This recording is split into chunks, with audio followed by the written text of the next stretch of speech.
Você confere na edição de hoje do Jornal Rádio Universidade.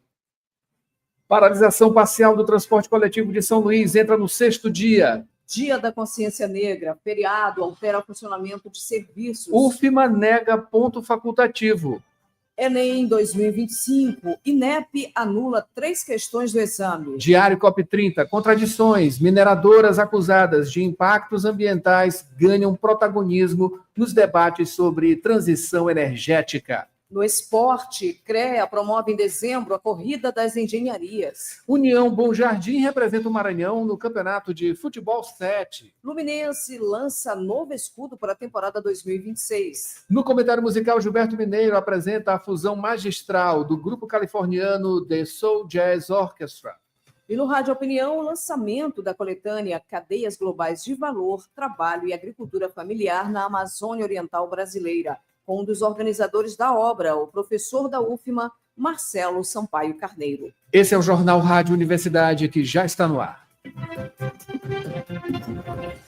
Jornal Rádio Universidade, com Adalberto Júnior e Mayra Nogueira. Bom dia a todos. Bom dia, Mayra Nogueira. Um ótimo dia, Adalberto Júnior. Bom dia também aos ouvintes que acompanham agora o Jornal Rádio Universidade. Nesta quarta-feira, Mayra, hoje, Dia Mundial da Sanita, ou do vaso sanitário, ou ainda do toalete. E hoje é Dia Mundial da Prevenção à Violência Doméstica contra Crianças e Adolescentes. Dia Internacional do Homem. Dia Mundial do Xadrez. Dia da Bandeira. Dia do Cordelista. Dia do Empreendedorismo Feminino. E é dia do Rei Pelé. Hoje também é dia dos Sistemas de Informação Geográfica. E é aniversário de 66 anos da cidade maranhense de Pio XII, a 270 quilômetros de São Luís. Parabéns!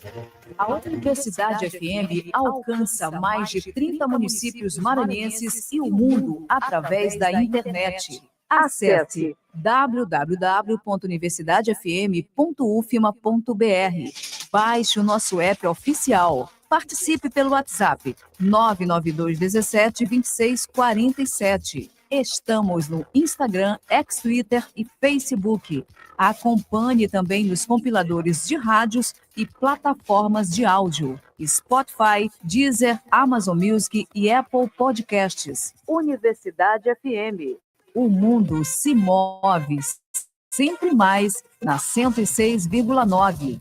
Sempre mais aqui na 106, 7 horas, 14 minutos. Agora vamos aos destaques dos impressos locais. Manchetes do dia. Acompanhe a gente lá no site 106, www.universidadefm.ufma.br. Lá tem imagens também, tem diretamente no YouTube, Universidade FM 106, ou então no nosso aplicativo oficial da Rádio Universidade. Por lá tem tudo sobre a rádio e você pode baixar lá no nosso site, www.universidadefm.ufma.br. Acompanhe com a gente a manchete desta quarta-feira em O Imparcial. Crise no transporte público. Justiça rejeita a ação da Prefeitura de São Luís para depositar R$2 milhões em subsídio. Juíza da 5ª Vara do Trabalho extinguiu o processo por incompetência funcional. A decisão aponta que a análise da legitimidade da greve é de competência exclusiva do Tribunal Regional do Trabalho, TRT, via dissídio coletivo. O TRT da 16ª Região reforçou que as medidas solicitadas no dissídio serão analisadas pelo órgão competente, assegurando a proteção dos direitos dos envolvidos. Ainda como destaque, Mayra. Análise, engrenagem que trava transporte público de São Luís. Desde a virada do século XX para o XXI, o PSB do Maranhão carrega um histórico de crises antes, durante e depois das eleições. Em 2000, o partido do centro-esquerda disputou a prefeitura de São Luís com o deputado federal José Antônio Almeida contra Jackson Lago, do PDT. E vamos... Na verdade, Mayra Nogueira, eu acho que teve um erro no jornal, teve uma chamada e a manchete, o assunto é outro, enfim. Existe uma análise aqui sobre a engrenagem que trava o transporte público de São Luís, né? Que não é essa aqui, é uma informação de política que não tem nada a ver uma coisa com a outra. Ainda no assunto dos rodoviários, a MOB convoca reunião para buscar solução para a crise do transporte semiurbano. E 7 tem 48 horas para comprovar que pagou rodoviários que estão com salários atrasados. É isso aí. Ainda como destaque, Lula veta linguagem neutra. Lei proíbe o uso em toda a administração pública. O governo federal definiu que a redação de documentos oficiais dirigidos ao cidadão não pode usar novas formas de flexão de gênero e de número das palavras da língua portuguesa. E desta forma está proibido o uso da linguagem neutra, caracterizada pela não designação de gênero masculino ou feminino. Maranhão terá primeiro robô cirúrgico em hospital público. Emenda da bancada federal viabiliza tecnologia de ponta para o hospital universitário da UFMA, prometendo cirurgias minimamente invasivas e mais precisão no Sistema Único de Saúde. Muito bem-vindo, isso aí, claro, para a nossa saúde no Estado. Mayra Nogueira, esses são os destaques, os principais destaques de O Imparcial, 7h17 agora. Dirigir com cuidado é a sintonia da 106. Informações do trânsito. 7h18, vamos aqui às primeiras informações do trânsito, já trazendo Borges Júnior. Borges está na área, Mayra Nogueira, 7h18. Borges Júnior está chegando ainda. Ainda não, então vamos lá. Aqui trazendo informações do mapa do Waze.com, tá? Você pode acompanhar com a gente aqui no site, no aplicativo e também no perfil do YouTube da Universidade FM. A gente já observa, você também, que o mapa aponta os principais locais, né, de retenção de trânsito. Destaque aqui para a saída de São Luís, na BR-135, a partir do aeroporto Marechal Hugo da Cunha Machado, dois trechos aqui de retenção de trânsito na saída de São Luís, um logo na saída ali do antigo retorno, né, que virou ali uma espécie de outro acesso para o aeroporto, né? A partir dali, saindo, tem a primeira retenção. A segunda, já na altura, aqui, já na saída de São Luís também, né? Ali na altura do SESI, Senai, Setan, enfim, tem retenção de trânsito também. Borges já chegou? Já está por aqui. Então vamos lá, Borges Júnior, ao vivo aqui com mais informações do trânsito. Borges, bom dia. Borges, bom dia. Fala para a gente como está o trânsito neste momento. Bom dia, Adalberto. Bom dia, Mayra. Bom dia a você que segue com a gente nesta quarta-feira, sintonizando a Universidade FM, acompanhando o Jornal Rádio Universidade. Temos informações do trânsito, informações referentes a um trecho da Jerônimo de Albuquerque, ali, informações referentes à altura do bairro Coafuma, onde nesse momento o trecho da via com movimentação mais significativa nessa altura da via, a altura do bairro Coafuma, é para quem está se deslocando sentido aí, seguindo o centro, em direção ao sentido centro, sentido elevado do trabalhador, aí comparando os dois sentidos, a movimentação mais intensa, portanto, nesse deslocamento, repetindo o que acontece nos principais corredores da capital nesse horário, quando o fluxo maior registrado é para quem segue no sentido centro, portanto, então, dentro da normalidade, porque para o que acontece ao longo da semana. Nesse mesmo trecho, nessa mesma altura, mas no sentido inverso, sentido bairro, temos o registro de número considerável de veículos, mas fluindo sem alterações. Por hora, então, são essas as informações referentes à Avenida Jerônimo de Albuquerque, altura do bairro Coafuma. Adalberto, Mayra. Obrigado, Borges. 7h20. Participe também aqui no WhatsApp 99217-2647. É o nosso WhatsApp. 7h20 agora, Mayra Nogueira. Notícias da cidade. Borges começando, claro, falando sobre a paralisação parcial do transporte público de São Luís, chegando aí ao 6º dia, nesta quarta-feira. Quais os desdobramentos, Borges? 6º dia de paralisação, a paralisação parcial. As empresas 1001 e Expresso Marina seguem com as atividades paralisadas no dia de hoje. Nesta quarta-feira, os rodoviários que atuam nessas duas empresas suspenderam as atividades por tempo indeterminado.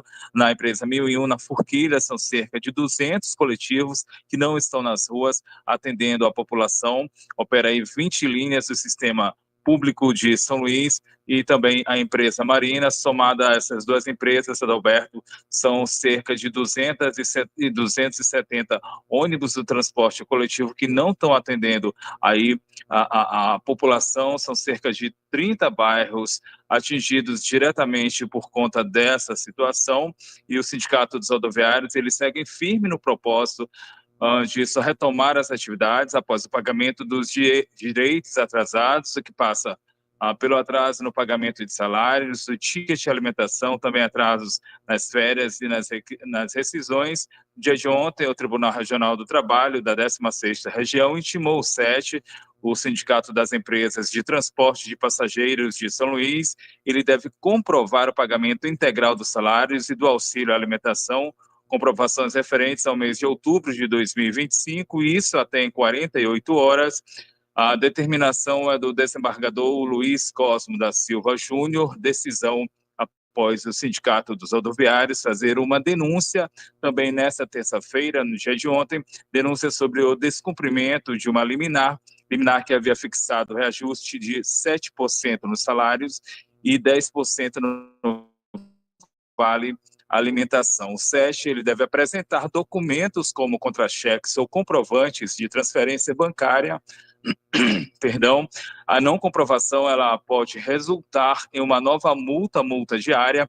A penalidade estabelecida na liminar anterior, ela era de R$100 mil por dia. Em relação à ação ajuizada pela Prefeitura de São Luís para depositar R$2 milhões referentes ao subsídio do transporte público, ela foi extinta sem julgamento do mérito pela Justiça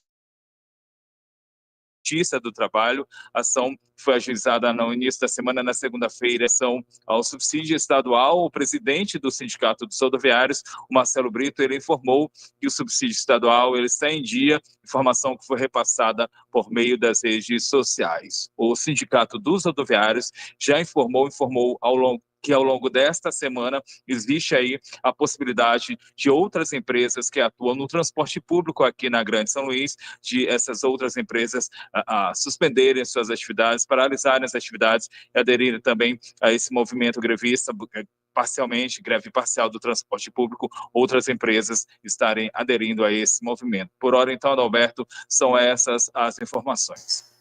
Obrigado, Borges. Vamos acompanhar. 7h24, Mayra Nogueira. Falando agora, Borges, sobre o feriado do Dia da Consciência Negra, que altera o funcionamento de serviços. Quais serviços serão alterados, Borges? O feriado da Consciência Negra, nesta quinta-feira, portanto, amanhã, dia 20 de novembro, o feriado nacional, ele vai mudar o funcionamento de serviços na capital maranhense, nos órgãos públicos estaduais, vai haver mudanças no dia 20 de novembro, quinta-feira, agora amanhã, e no dia também 21 de novembro, na sexta-feira, quando vai ser ponto facultativo, quinta feriado e na sexta ponto facultativo. Os serviços eles só voltam à normalidade na segunda-feira, dia 24, mas importante observar aqui que os serviços essenciais eles vão funcionar normalmente. Informação repassada pela CAEG, que é a Secretaria de Estado da Administração. Casas lotéricas e agências dos Correios não funcionam durante o feriado, portanto não vão abrir nesta quinta-feira, nem as casas lotéricas, nem as agências dos Correios. Já o comércio lojista, ele está autorizado a funcionar no feriado. Informação repassada pela FEComércio Maranhão, que é a Federação do Comércio de Bens, Serviços e Turismo do Maranhão. Comércio de rua, avenidas, galerias e centros comerciais podem funcionar durante o feriado. Funcionamento das 8 da manhã, seguindo até as 6 da tarde, mas para que haja esse funcionamento é preciso levar em conta o que está estabelecido na Convenção Coletiva de Trabalho 2025-2026. Em relação aos shopping centers, também estão autorizados a funcionar as lojas e quiosques das 10 da manhã às 10 da noite, o mesmo acontecendo com a praça de alimentação desses estabelecimentos comerciais. Em relação aos supermercados, eles são considerados serviços essenciais, portanto, funcionam normalmente neste feriado nacional do Dia da Consciência Negra, dia 20 de novembro, nesta quinta-feira. Adalberto, Mayra. governo do estado, né, que deu o ponto facultativo, a UFMA negou, não é isso, Borges? Isso, Adalberto, mas aí, respeitando o que está estabelecido em decreto nacional, ao não decretar ponto facultativo, a UFMA ela segue a portaria número 9.783 do Ministério da Gestão e da Inovação em Serviços Públicos, portaria de 27 de dezembro de 2024. Essa portaria ela estabelece os dias de feriados nacionais e pontos facultativos no ano de 2025. Esse feriado, esse ponto facultativo não está previsto dentro do que determina aí a lei nacional, o órgão nacional. Dessa forma, então, a UFMA ela informa que na sexta-feira 21 não vai ser ponto facultativo na instituição e reforça ainda que segue monitorando atentamente os desdobramentos da greve parcial do transporte coletivo de São Luís e qualquer atualização ela vai ser informada à comunidade acadêmica por meio de seus canais oficiais. Outras informações sobre a universidade, adalbertomaira.ufma.br. Maira, Adalberto. Borges, falando agora do Enem 2025, INEP anula 3 questões do exame. Mais detalhes. Decisão do INEP, o INEP, que é o Instituto Nacional de Estudos e Pesquisas Educacionais, Anísio Teixeira, decisão tomada pela equipe técnica do Instituto, isso devido a semelhanças entre questões que circularam na internet, a informação foi dada pelo INEP na tarde de ontem, na tarde desta terça-feira, o Enem, que é o Exame Nacional do Ensino Médio 2025, então, a partir do que foi verificado pelo INEP, vão ter aí 3 questões anuladas, um vídeo de uma transmissão ao vivo mostrava questões parecidas das aplicadas durante o exame. Ele foi veiculado, esse vídeo, dias antes da aplicação do segundo dia de provas, o segundo dia de provas do Enem, que foi no último domingo agora, dia 16. Esse vídeo repercutiu nas redes sociais. O INEP, então, acionou a Polícia Federal, a polícia que vai apurar a conduta e a autoria na divulgação das questões, também responsabilizar os envolvidos por uma eventual aí quebra de confidencialidade, também o ato de má-fé pela publicização e ainda isso de forma indevida de questões sigilosas. Portanto, então, o INEP tomando essa decisão por conta desse vídeo que circulou nas redes sociais, 3 questões sendo anuladas e a Polícia Federal investigando, então, essa situação. Maira, Adalberto. Muito obrigado, Borges, pelas informações. Maira, são 7h29. Vamos aqui ao Diário COP30, com a equipe do Laborejo, Laboratório Experimental de Jornalismo, daqui da Universidade Federal do Maranhão, direto lá de Belém, trazendo as informações. E hoje, contradições. Mineradoras acusadas de impactos ambientais ganham protagonismo nos debates sobre transição energética. É a informação de hoje no Diário COP30. Está no ar o Diário COP30, uma produção do Laboratório Experimental de Jornalismo da Universidade Federal do Maranhão, Laborejo. Governadores da Amazônia na COP30 contam com o patrocínio de empresas acusadas de crimes ambientais. Em meio à forte pressão, povos indígenas recebem notícias de demarcação de 10 terras e reconhecimento de outras 4 por parte do governo federal. Contradições na COP30. Mineradoras acusadas de impactos ambientais ganham protagonismo nos debates sobre transição energética. Diário COP30. O boletim informativo da Cúpula Anual da Mudança do Clima, direto de Belém do Pará. Diário COP30.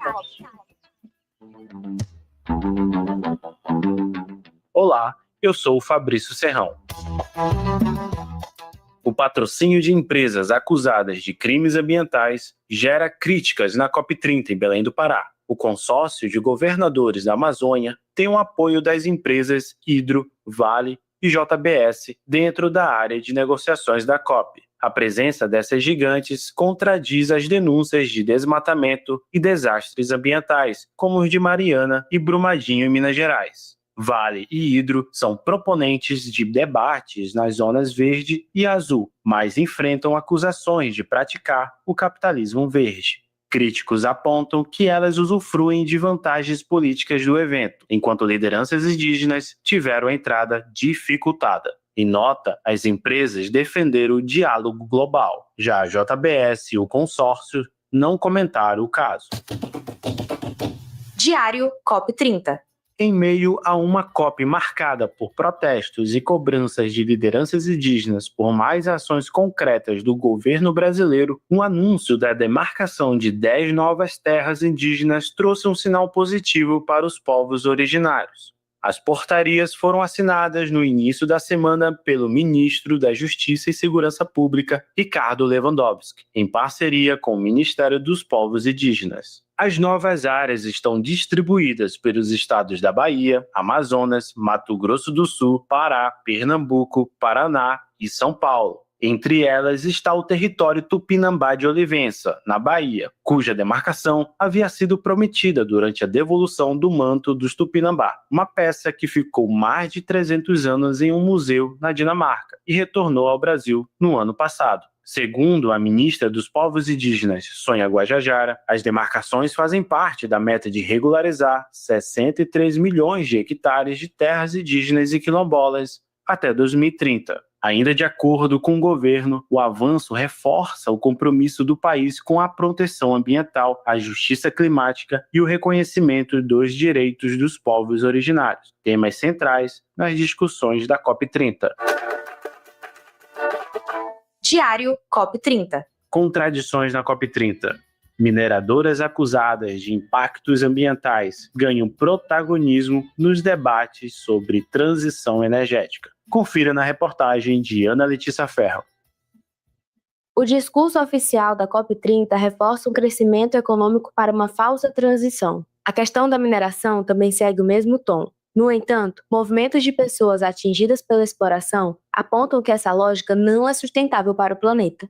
Entre as contradições da COP está a mineradora Vale, responsável por crimes ambientais, que chama a atenção por sua ampla participação na conferência e financiamento de campanhas de marketing. Para Márcio Zonta, da Direção Nacional do Movimento pela Soberania Popular na Mineração, o discurso da transição energética ajuda a mascarar tais impactos. O que nós estamos observando, então, é que os países do norte global querem fazer a sua transição energética se utilizando dos bens minerais do sul global. Só que quando você utiliza os bens minerais do sul global, você está utilizando todo um processo de ecossistemas, que essa geologia está interligada. Então, por essa perspectiva, nós estamos dizendo que não é uma transição energética, mas é uma expansão energética. Em meio aos impactos socioambientais, as pessoas atingidas por esses desastres crimes apresentam soluções reais para a crise.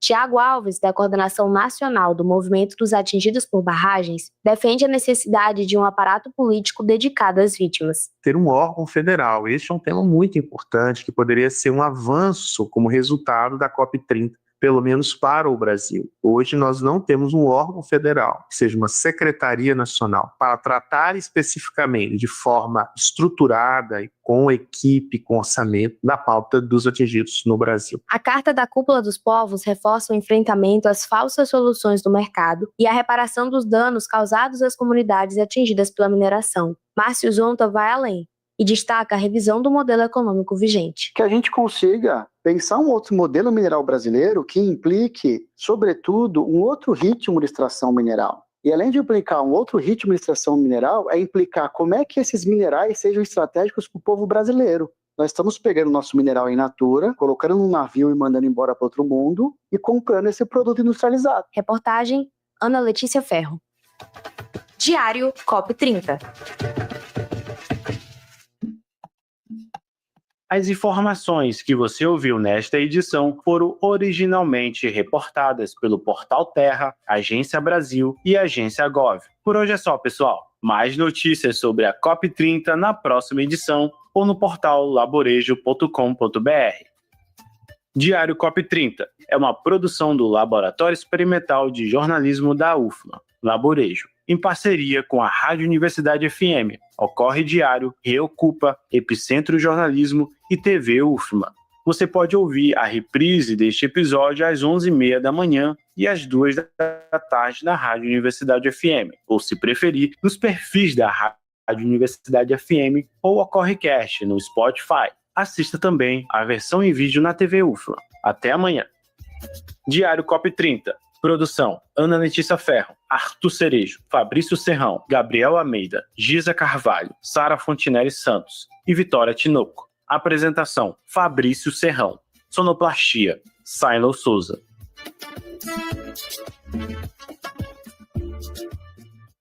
Jornal Rádio Universidade. Ministério da Cultura apresenta Acervo TV UFMA 10 anos. Lançamento de livro, documentário e exposição sobre a história e os avanços da sua TV UFMA. Realização: Fundação Sousandra de Via Lei Rouanet de Incentivo à Cultura do Governo Federal. Patrocínio: Banco do Nordeste. Apoio: Sesc, Sebrae Maranhão e Universidade FM. Informações no site da TV UFMA.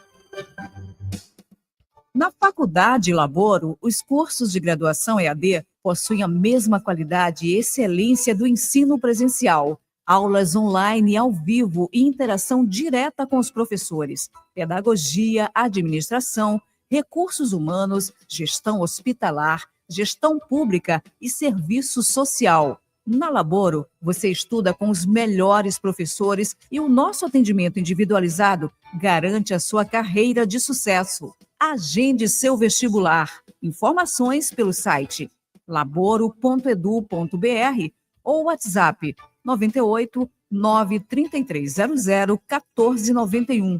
Acompanhe também nossas redes sociais, @Faculdade Laboro. Aprenda, evolua e conquiste.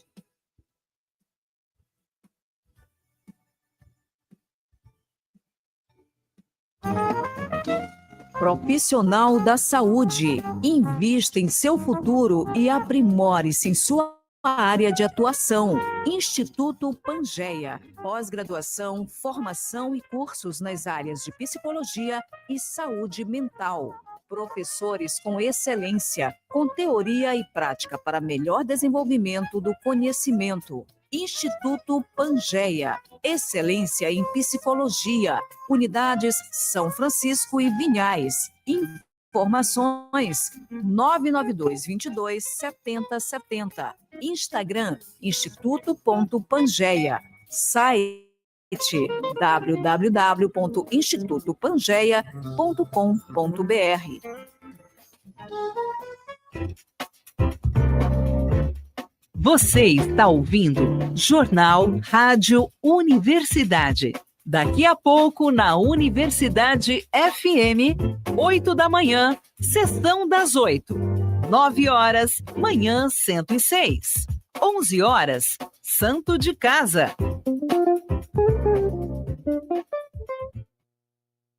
Há 40 anos, a Vale realiza do Maranhão ao Pará um trabalho que vai muito além do que você imagina, fazendo a diferença e valorizando quem faz o Maranhão acontecer. Só este ano, já foram mais de 3,5 bilhões de compras e contratações com fornecedores locais, fortalecendo a economia do Estado. A valorização da cultura e a identidade do maranhense também estão presentes. Foram investidos 89 milhões de reais em projetos culturais de 2020 a 2024. Fazer a diferença para o Maranhão juntos tem a ver com a Vale.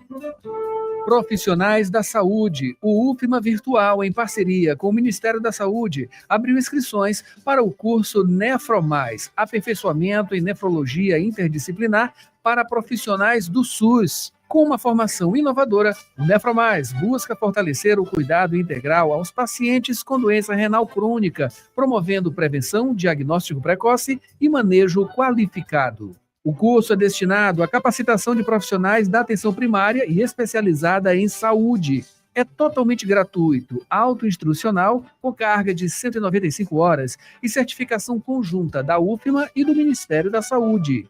Curso Nefromais, Aperfeiçoamento em Nefrologia Interdisciplinar para profissionais do SUS. Inscreva-se agora mesmo em ufmavirtual.ufma.br.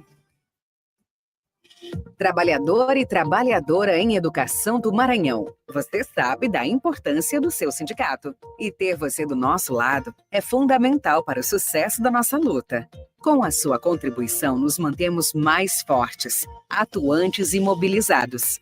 Faça parte do Simproecema e fortaleça a nossa categoria. Simproecema. Gestão, garantir direitos e avançar na unidade e na luta. Jornal Rádio Universidade, com Adalberto Júnior e Mayra Nogueira. Previsão do tempo e tábua de maré. Faltando 17 minutos para as 8. A previsão do tempo para hoje, quarta-feira, 19 de novembro, é de tempo predominantemente ensolarado, com vento moderado a partir da direção nordeste. A temperatura está em torno de 28 graus, com a umidade relativa de 75%. Cobertura de nuvens baixa, cerca de 12%. O dia deve ser com vento e tempo agradável à tarde, sem previsão de chuvas. Adalberto. Mayra Nogueira, vamos agora à tábua de maré neste dia 19. Pré-amar, a primeira aconteceu às 6h17 da manhã, com 5,5 metros. A segunda será às 6h21 da tarde, com 5,6 metros. Baixa-mar, a primeira aconteceu às 0h06, com 0,8 metros. A segunda será ao meio-dia e 19 minutos, com 1,1 metro. Notícias do Brasil. Acompanhe as manchetes nacionais aqui no YouTube da 106, também no aplicativo e no site. A gente começa com Folha de São Paulo. Banco Central decreta liquidação do Master e Vorcaro é preso pela Polícia Federal. Fundo garantidor terá de honrar 41 milhões de reais em depósitos para 1,6 milhão de credores. Banqueiro foi detido quando embarcava para o exterior e defesa nega tentativa de fuga. Então tá, né? 7h43. Mayra Nogueira, manchete de O Estado de São Paulo. Não pode ser diferente. Também traz aqui: BC líquida Master e Vorcaro é preso por suspeita de fraude de 12,2 bilhões.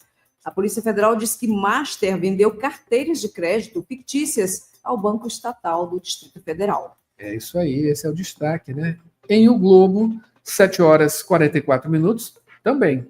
Compliance zero. Polícia Federal prende Vorcaro do Master e banco é liquidado pelo Banco Central. Quem tem até R$250 mil investidos no banco será ressarcido no curto prazo. Investigação aponta contratos falsos em fraude bilionária do BRB. Banqueiro é detido no aeroporto, prestes a embarcar em jatinho. 7h44 agora. Praticar esporte é a sintonia da 106. Esporte. Vamos às informações do esporte. Mayra Nogueira, nesta quarta-feira, a gente começa falando sobre o União Bom Jardim, que vai representar o Maranhão no 8º Campeonato Brasileiro de Futebol 7, de quinta a domingo, em São Paulo. No mês de junho, o time de Açailândia, a 562 quilômetros de São Luís, venceu a Copa Nordeste de Futebol 7. A competição conta com as categorias Elite, masculino e feminino. 50 equipes vão representar 13 estados do país. A unidade com mais representantes é São Paulo, que tem 13 representantes. É isso aí, Mayra Nogueira. A gente continua agora falando do novo escudo do Luminense. Na terça-feira, dia 18, ontem, portanto, o Leão divulgou o novo layout que vai ser usado a partir da temporada de 2026. O design é do diretor de marketing, André Costa. Ele conta com uma estrela interna representando o filho do presidente Gabriel Belfort, uma das maiores inspirações para a criação do grupo.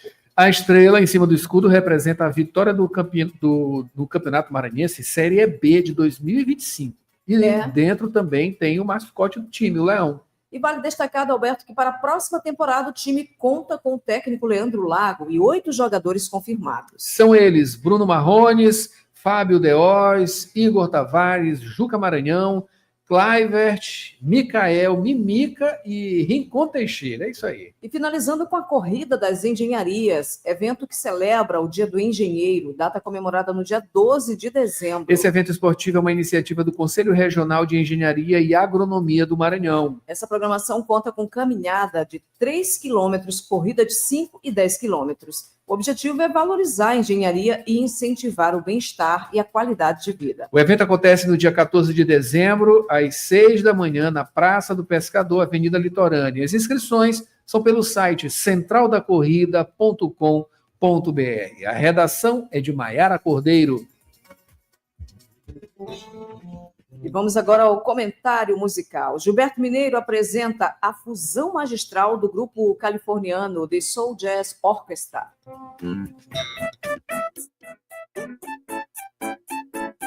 O nome é The Soul Jazz Orchestra e o disco Solidarity, ou como eles mesmos brincam na capa, Solidarité, Solidariedade e Solidariedade em português. Ainda tem um nomezinho numa grafia árabe. Trata-se de uma das bandas mais incríveis do sul da Califórnia. São descendentes de cubanos, jamaicanos, também americanos, fazendo um som misturado com jazz incrível. Vocês vão gostar muito, porque soa ora a música black, ora a música soul e ora o jazz misturado com a world music. Desse disco, Solidarity, a gente vai ouvir a faixa número 1, chamado Bibi Ney, que dá uma noção muito interessante do que é a The Soul Jazz Orchestra. Gilberto Mineiro, do Companhia da Música, toda quinta, 8 da noite, para o Jornal Rádio Universidade.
Rádio Opinião, a opinião de quem entende do assunto.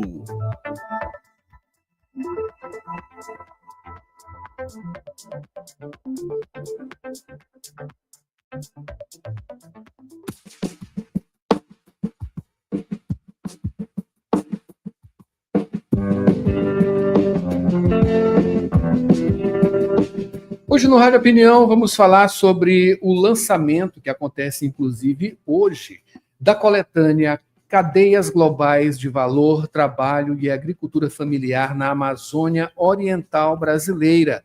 Para isso a gente conversa agora com um dos organizadores dessa obra, o professor da Universidade Federal do Maranhão, Marcelo Sampaio Carneiro. Professor Marcelo, bom dia, seja bem-vindo aqui ao Rádio Opinião. Bom dia, Dalber. Vamos falar sobre esse livro que está aqui à mão, né? O pessoal que está acompanhando pela internet, pelo YouTube, o site da 106 aplicativo, está aqui. Cadeias Globais de Valor, Trabalho e Agricultura na Amazônia Oriental Brasileira. Marcelo Sampaio Carneiro, José Ricardo Ramalho são os organizadores, né?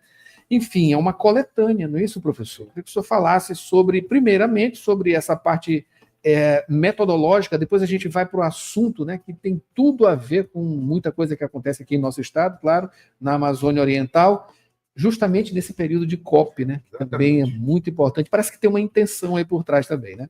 Com certeza, Adalberto. Nós resolvemos lançar esse livro, que reúne pesquisas que foram feitas por mestrandos, doutorandos do Programa de Pós-Graduação em Ciências Sociais, colegas da Universidade Federal do Pará, da Federal do Rio de Janeiro, sobre essa área da Amazônia, que é a área mais importante do ponto de vista hoje de pensar vamos dizer assim, a transição energética, né, a recuperação, porque foi a área mais desmatada, que é a Amazônia Oriental, essa parte do Maranhão, do oeste do Maranhão, sudoeste do Pará.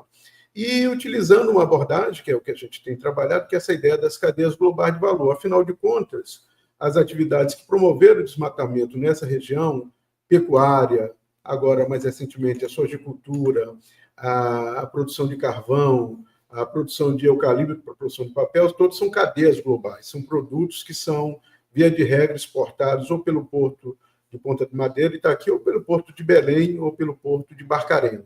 Então, essa ideia de cadeias globais de valor é para mostrar a conexão entre tudo isso que ocorre na Amazônia brasileira e o mercado global, o mercado mundial. A gente está falando de temas muito sensíveis aqui, professor, inclusive a questão de trabalho escravo, né, que é uma chaga que se mantém ainda, né, no nosso estado. Ainda somos um dos estados que mais exportam, né, trabalhadores rurais também, mas tem problemas aqui também, né, de várias montas, inclusive de crianças que trabalham também nesses aspectos. Enfim, essa parte também é muito importante. Queria que o senhor falasse sobre esse aspecto. Então, no livro ele está organizado em duas partes. A primeira parte é a parte ligada à siderurgia, a segunda é florestamento e pecuária. Na primeira parte, a siderurgia, tem 2 capítulos muito importantes, 2 especialistas nessa temática do trabalho escravo, a professora Flávia Moura e a professora Carla Suzy, que estudam 2 instituições que foram criadas para combater o trabalho escravo na cadeia da siderurgia. O Instituto Carvão Cidadão, que foi uma iniciativa muito importante, inclusive depois replicada para outras experiências, outros estados, e o Centro de Defesa da Vida e dos Direitos Humanos de Açailândia. Então, um pouco também a obra mostra os problemas, mas mostra também como movimentos sociais se organizaram para enfrentar esse problema que você disse, claramente é um dos principais problemas, não só do Maranhão, mas da Amazônia como um todo, que é essa questão do trabalho escravo, que está geralmente associado com desmatamento. Então, aí você tem um problema social articulado intimamente com a questão fundamental de hoje, que é a questão do desmatamento, que é a questão do ambiental. Vamos lembrar que essa é a região da Amazônia, do arco do desmatamento, que é onde a gente perdeu mais floresta, e, inclusive, os biólogos, os ecólogos dizem que nós estamos chegando perto do ponto de não retorno, ou seja, dessa área da Amazônia se transformar numa savana. Aí o que seria, vamos dizer assim, um desastre total, não só para nós, mas para o mundo como um todo. Professor, análises apontam aí que o agro tem terras aí suficientes para desenvolver um trabalho que é marcante no nosso país, que também gera divisas, claro, né, é muito importante, e tem uma importância muito grande na questão da alimentação mundial. Mas o agro, ele tem terras em grande volume, né, para desenvolver ações, enfim, pelo menos minimamente manter o que já tem, que já é muito, né? Mas por que tanta ganância em avanço? A gente precisa falar também da questão da fronteira do Matopiba, né, que é importantíssima. O Maranhão está dentro disso também, enfim, é pré-Amazônia, né, enfim. E assim, o apetite, digamos assim, do agronegócio é muito grande e não se conforma, né, com o que tem. E isso tem um impacto gigantesco em famílias, né, famílias da agricultura familiar, né? Então, Adalberto, essa região, que é assim, o chamado Arco do Desmatamento, mas primeiro, nos anos 60, nos anos 70, ela foi inicialmente destruída, devastada pela pecuária incentivada. Tinha muitos incentivos fiscais. No período mais recente, chegaram outras commodities, por exemplo, a soja principalmente, tá certo? Então, também tem uma presença muito importante. Agora, o que é... Uma das questões é o seguinte, a atividade econômica se mobiliza em função do lucro. Então, se você tem possibilidade de obter uma lucratividade elevada, é evidente que você vai ter agentes econômicos dispostos nesse processo. Agora, o que a obra mostra, o trabalho, a gente tem uma preocupação muito grande na segunda parte em mostrar as experiências da pecuária familiar. Uma das coisas talvez pouca gente saiba, por exemplo, toda a grande parte, por exemplo, do consumo de pizza em São Luís é feita a partir da produção de queijo mussarela, que é feito em pequenos e médios laticínios que estão nessa região. E esses pequenos e médios laticínios, eles são abastecidos principalmente pela produção de leite de agricultores familiares. Então, uma das coisas que a gente aponta no livro é que se você quiser fazer uma recuperação de área degradada, você tem que pensar em fazer isso com pessoas, com seres humanos, com agricultores familiares. E nós temos, por exemplo, São Francisco do Brejão, que é considerada a capital maranhense do queijo e do leite, é um dos locais onde a gente fez uma pesquisa aprofundada e a gente mostra que lá você tem agricultores familiares que têm resistido à expansão, porque, por exemplo, sojicultores e a Suzano têm tentado adquirir terrenos desses agricultores e eles têm se mantido na terra para a produção de leite, que depois vira esse queijo que vai ser consumido nos centros urbanos, de Imperatriz, São Luís, Belém também. Então, quer dizer, você tem alternativas. Então, uma das coisas que se discute muito hoje na COP é a questão de um fundo para restauração florestal, para recuperar, vamos dizer, essas áreas que foram degradadas. E um pouco que a gente quer chamar a atenção é que se você tiver recurso, se você tiver vontade política, existe uma agricultura familiar lá que está lá disposta a se manter na terra, porque isso é muito importante, recuperando as áreas degradadas, áreas de preservação permanente, etc. Os povos também, né, indígenas, quilombolas, eles são uma força, um braço muito importante nisso. Essa COP está melhorando, digamos assim, essa imagem, pelo menos não é nem a imagem, é a compreensão, né, de outras partes para a importância dos povos. A participação dos povos indígenas está muito marcante, essa que é a mesma análise. Eu acho o seguinte, a COP é muito importante ser realizada na Amazônia, porque chama a atenção do mundo inteiro para uma região, enfim, que é fundamental para o equilíbrio climático global. O segundo aspecto, o fato de, no Brasil, você ter movimentos sociais muito fortes que participaram desde o início dessa articulação, tem dado uma visibilidade muito grande. Agora, obviamente, que existem problemas de grande monta, o fato de você, o principal emissor per capita, que é os Estados Unidos, não estarem na COP, dificulta qualquer acordo. O segundo, você ter representações, porque tem que ter uma representação de estados nacionais, de países produtores de petróleo, também diminui muito o alcance de qualquer política. Porque a grande questão é como é que você vai fazer a descarbonização da economia. E, obviamente, que esses países produtores, grandes produtores de petróleo, eles estão dentro da COP para fazer valer seus interesses. Então, ela é muito importante, ela dá muita visibilidade, agora, obviamente, que tem um trabalho muito longo pela frente. Depois de que tira o foco do grande evento, né, esses povos eles voltam para os seus lugares de origem, né, os políticos também, enfim, as pessoas que lutam, elas continuam no fronte, mas volta a uma certa normalidade. Qual o principal desafio, justamente, para que isso não se perpetue, enfim, que mude-se, as coisas mudem, né? Justamente com esse objetivo, né, de uma atenção maior, a questão do fundo, incentivos, e essa participação de outros países também, compensação, né, de carbono, enfim, é muito importante e precisa manter. Não, com certeza. Eu acho assim que nós temos essa região também, tem uma coisa que é muito importante ressaltar, que é o seguinte: o que você tem de área de floresta ainda no Maranhão, no bioma amazônico do estado do Maranhão, onde tem terras indígenas e onde tem a reserva biológica do grupo. Então, é fundamental que você mantenha essas áreas, tire os invasores, enfim, garanta a integridade territorial dessas áreas das populações tradicionais. Esse é um primeiro aspecto. O segundo é que nós temos uma área muito degradada, como você falou, em que você, obviamente, pode expandir alguma atividade de agronegócio, mas aí a gente tem que fazer uma escolha política. Como é que você quer fazer a recuperação, a restauração florestal? Você quer fazer a restauração florestal incorporando pessoas, garantindo a reprodução da agricultura familiar, ou você quer fazer uma agricultura sem agricultores? Porque é para isso que você caminha hoje nessas explorações do agronegócio. Então, esse é o grande desafio que está colocado. Professor, para a gente ir finalizando já e já fazer esse convite, esse lançamento acontece hoje, né, desse livro, essa obra?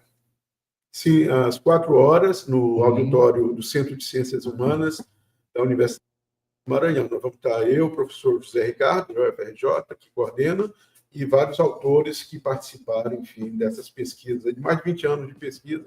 E eu acho que é uma contribuição importante da Universidade Brasileira para discussões, enfim, sobre como você pode operacionalizar essa grande meta que é descarbonizar a economia, restauração florestal, etc. A obra vai estar lá disponível? Vai estar lá para venda e depois no site da editora Ana Blume. Maravilha. Bom, acabamos de conversar aqui com o professor da Universidade Federal do Maranhão, Marcelo Sampaio Carneiro, falou sobre o lançamento dessa coletânea, está aqui no nosso vídeo também, Cadeias Globais de Valor, Trabalho e Agricultura Familiar na Amazônia Oriental Brasileira, uma coletânea, né, junto com o trabalho do professor como organizador, professor Marcelo e também José Ricardo Ramalho, que é de onde, professor? Da Universidade Federal do Rio de Janeiro e um grande parceiro de nossas pesquisas. Que maravilha, muito bom. E boa sorte nesse lançamento, né? Obrigado. E que esse trabalho continue, né, trazendo frutos muito positivos que são para o trabalho da universidade, né, claro, e de benfeitorias, né, claro, para a nossa sociedade, não só aqui no Maranhão, isso aqui é regional, é nacional e internacional também. Professor, muito obrigado, bom dia, boa sorte lá nesse evento. Eu que agradeço, Adalberto.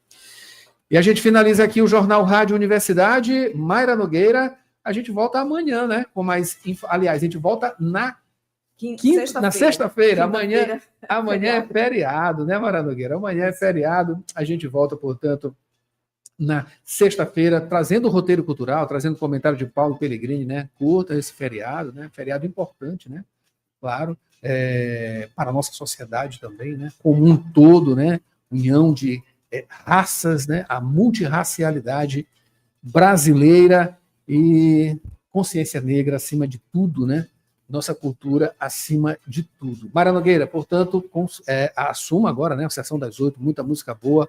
Hoje, quarta-feira, claro, tem muita música boa para você. A gente volta amanhã ali na sexta-feira com mais informações aqui no Jornal Rádio Universidade. Até lá.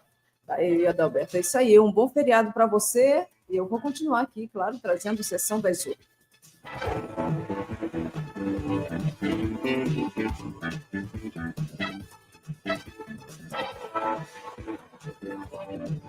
YC 626, Rádio Universidade FM, 106,9 MHz. Cidade Universitária Dom Delgado, uma emissora da Universidade Federal do Maranhão e Fundação Souza Andrade.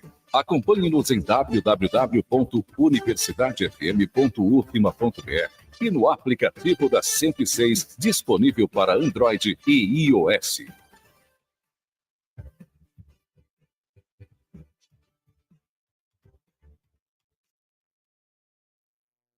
Você confere a hora certa na Universidade FM. 8 horas.